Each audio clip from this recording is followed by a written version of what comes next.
The Seychelles, an island archipelago in the Indian Ocean at the eastern edge of the Somali Sea. For many, it's paradise on earth.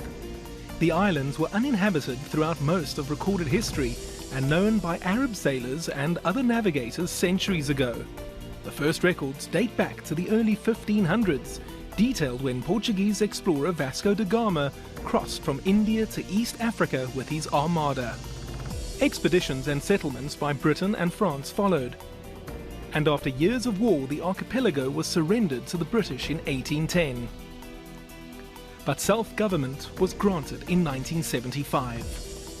When Britain announced its intention to give a degree of independence to the colony, James Mancham, who had served as Chief Minister of the Crown Colony and then as Prime Minister, founded the Democratic Party.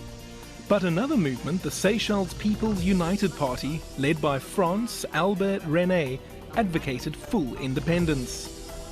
And that came in 1976. A coalition government was formed. Mancham became the country's first president, and René the Prime Minister. But just a year later, Mancham was overthrown in a coup d'etat led by René. With Mancham in exile, the People's United Party became the People's Progressive Front and remained the only party in the country until 1991, when René once again allowed a multi-party system. There have been other military coup attempts, but the party René founded still governs the Seychelles to this day. Following René's 27 years of government, James Michel came to power in 2004 and the party changed its name to the People's Party. Michel resigned 12 years later. Power was transferred to his vice president Danny Faure, becoming the fourth president of Seychelles. With a presidential election due to take place later in October, Faure aims to keep his party, now known as the United Seychelles Party, in power. But the opposition seems stronger than ever before. Challenging President Faure, Wavell Ramkalawan from the Linnean Democratic Seychellois Coalition, and Alain Saint-Onge from the One Seychelles Party. But with a political establishment that has been in power since 1977, what does Danny Faure have to offer the more than 90,000 people of the Seychelles?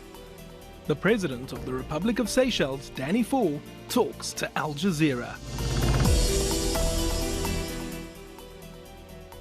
Danny Faure, President of Seychelles, thank you very much for talking to Al Jazeera. Thank you, Mr. Ghanem, for having me there. With a population of about 95,000, this is a very small nation. The corona pandemic could have been a real disaster. What measures your government have taken to prevent such disaster from taking place? The first thing that I did on the 14th of March this year was to really draw a line between my responsibilities and that of the public health team. And we put in place the necessary measures to ensure that we protect the lives of our citizens. And I have not interfered in the work of the medical team. I also hold the portfolio of Minister for Health, and I have made it my responsibility to give them all the necessary support. And as President of the Republic, I got in touch with my peers in the region and within other parts of the world, so as to talk on and find ways of trying to exchange experiences that we have. And by doing so, we got international assistance from China, from India, from the African Union, from the United States of America, from France, and from the European Union altogether. Over the last 30 years, Seychelles have made quite a big shift from an agriculture-based economy to a tourism-based economy, where tourism is contributing greatly to the economy.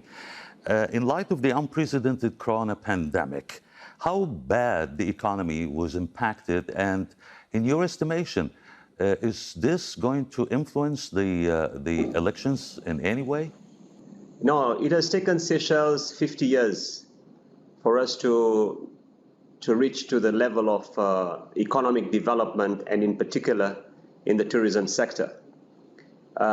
This year would have been one of the best years for my country in economic terms. Last year, for the first time, we had a surplus of 45 million US dollars entering the system. So we have done extremely well. And the coronavirus just hit us like a tsunami. It has badly affected tourism activities. And on the 7th of April, my government presented a revised budget. And in this revised budget, we had two things to deal with. One was to protect jobs, and the other priority was to protect lives. And as I speak, I can say that we have managed to meet these objectives.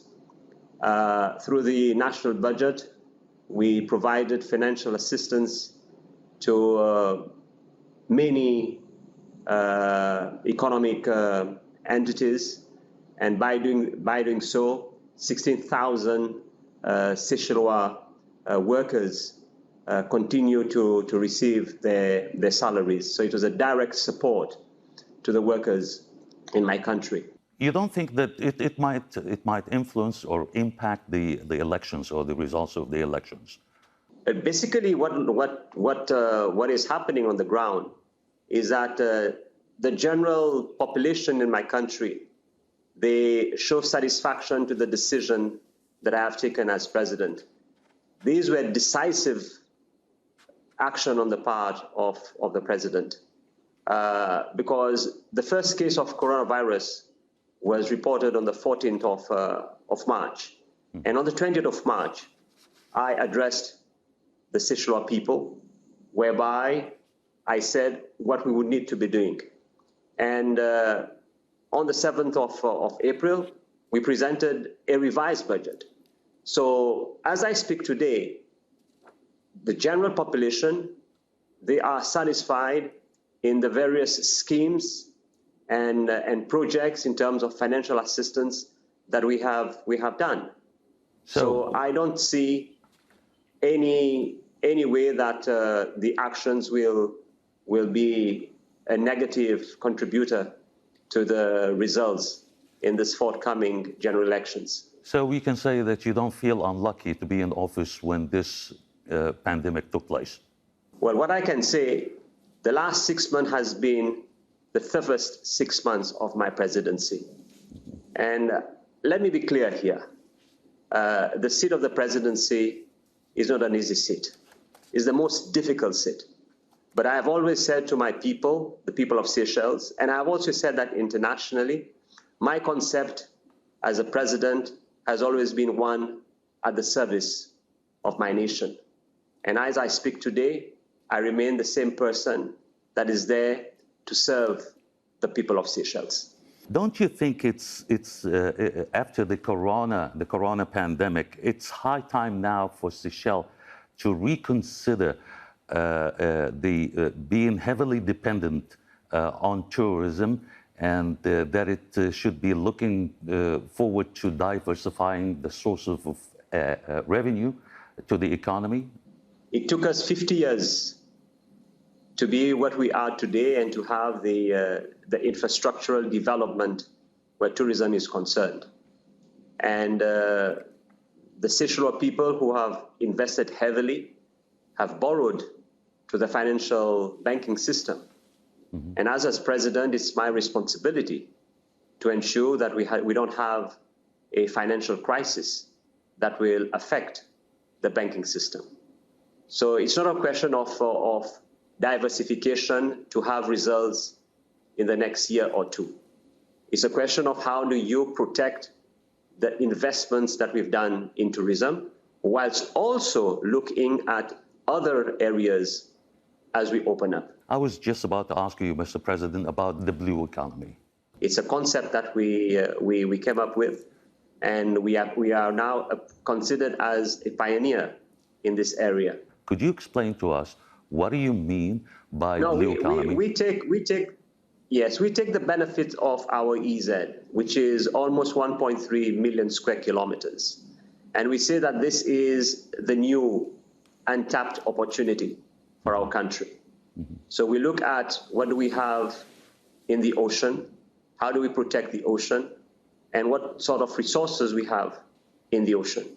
So it is an opportunity for both Seychellois and international investors to come to Seychelles and to look at innovative structures so that we can tap into the potential of the ocean. This is the concept of the blue economy. We heard that there are good prospects for natural gas and oil, offshore oil, in the economic exclusive zones of Seychelles. How far is this from the truth? Almost 35 years. We created a Seychellois company with the necessary experts, and they've been working. So the research continues, but however, we focus our attention on fisheries development, on agricultural development, on the development of the ICT, and of course, the development of tourism. This election, the upcoming election, seems to be a fiercely contested race. Your challenger, Mr. Ram Calawan, lost the last election by a difference of only 193 votes. In case of losing elections, are both of you willing to concede the defeat? No, Seychelles is a democracy, and I believe in the rule of law. And as president, I uphold the supreme law of the land, which is the Constitution. And I am confident that I will win the election. But in case the people of Seychelles decide otherwise, I'll be the first one to tell the people of Seychelles, look here, I accept the results.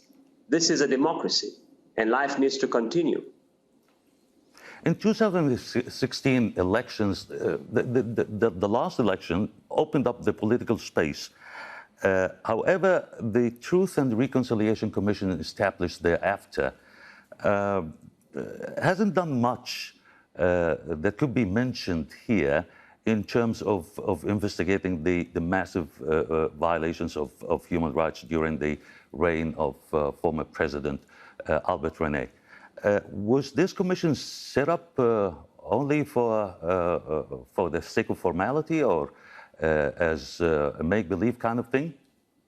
No, on the 16th of October, when I became president, in addressing the people of Seychelles, I said that I stood for national reconciliation and unity, national unity.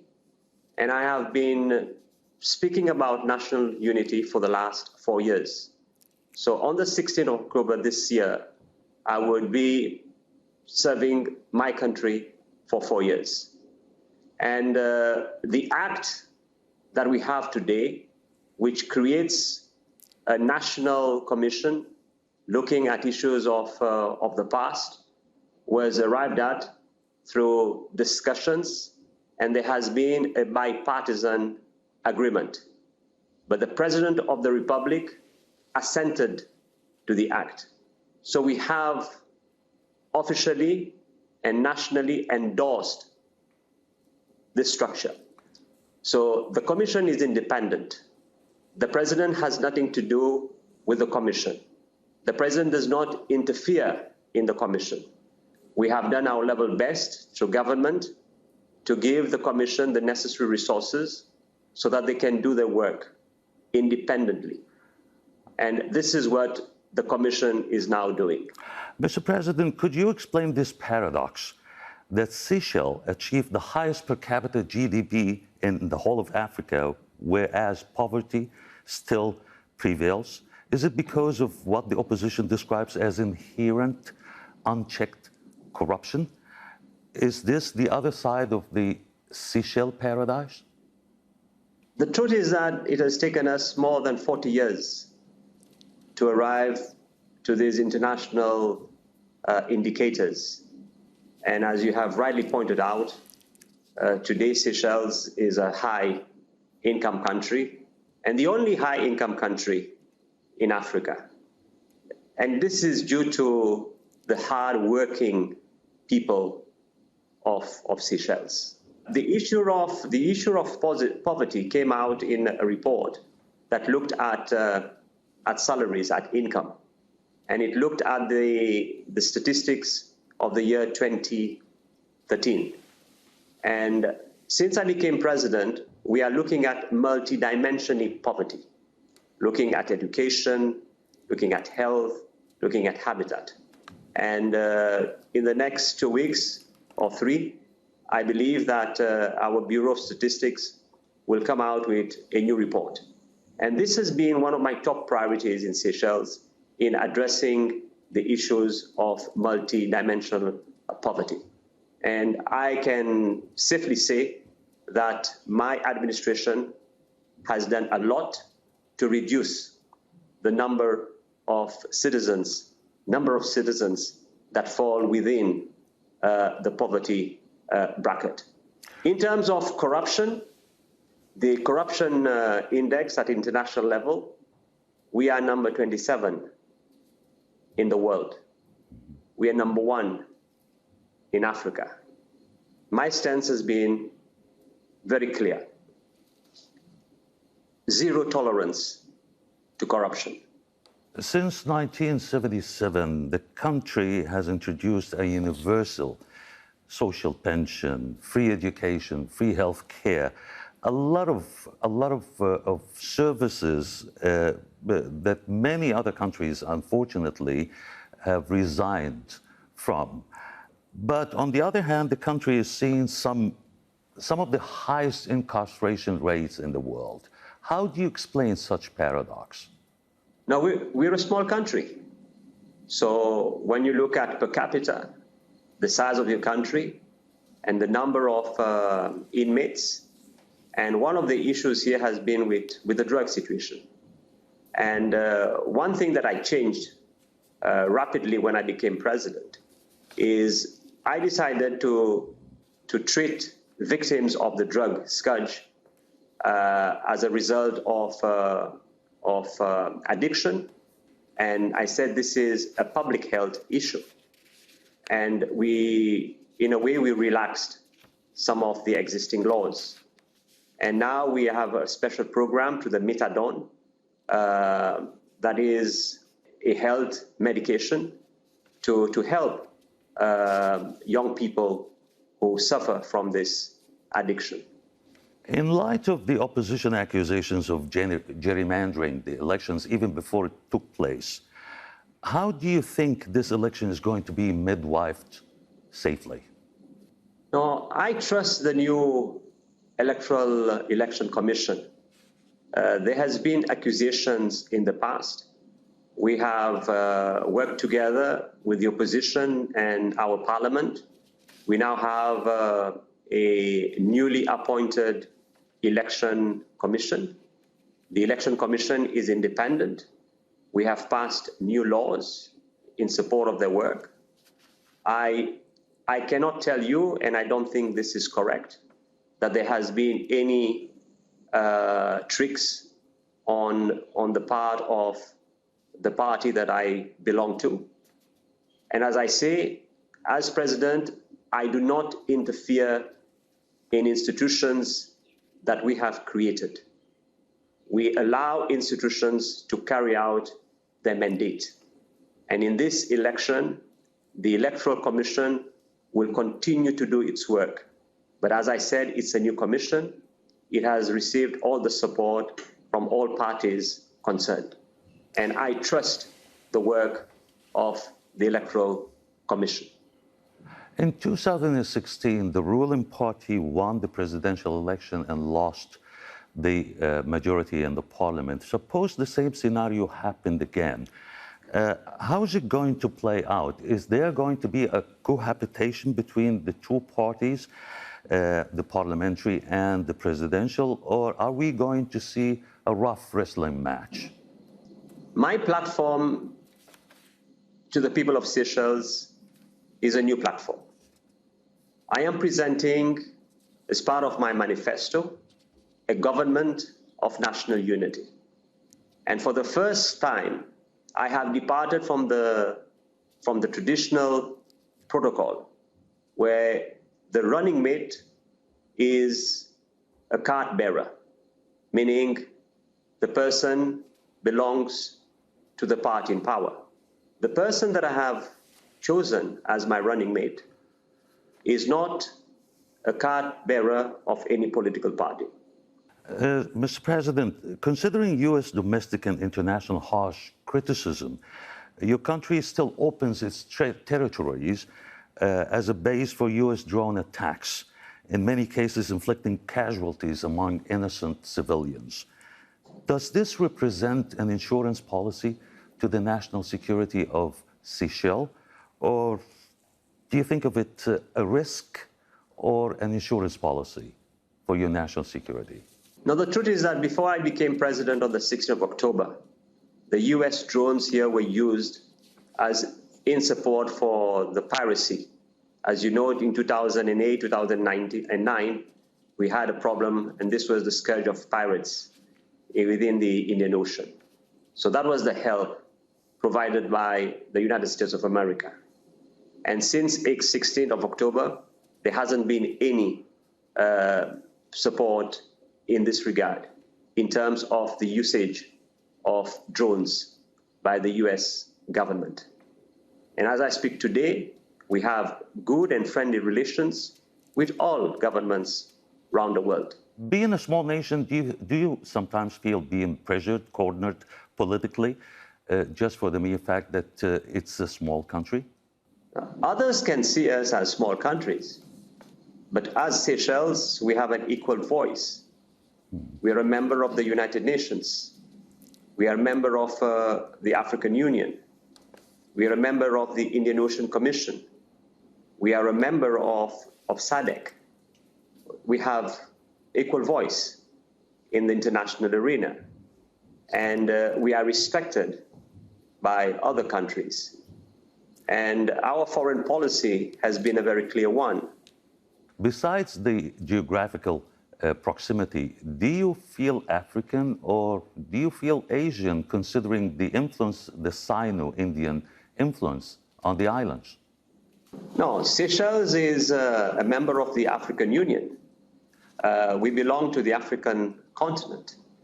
But on the 27th of August this year, my country celebrated its 250th anniversary since the first inhabitants came to Seychelles. So this is how we see ourselves. We consider ourselves to be Seychellois. The Seychellois society represents a mosaic of multi-ethnics. Do you think that the Sino-Indian competition over influencing Seychelles might compromise that harmonious mosaic? Now, we do everything for us to empower our own Seychellois. We are a friendly nation. We have opened our doors to other nations.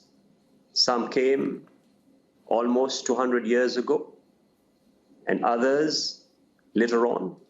But they all form part of the society that we have today. And our policy has never been to marginalize any groups in our society. And this is the harmony that we have. And I believe it's the type of society that other countries must and should emulate. Well, Mr. President, thank you very much for talking to Al Jazeera. Thank you.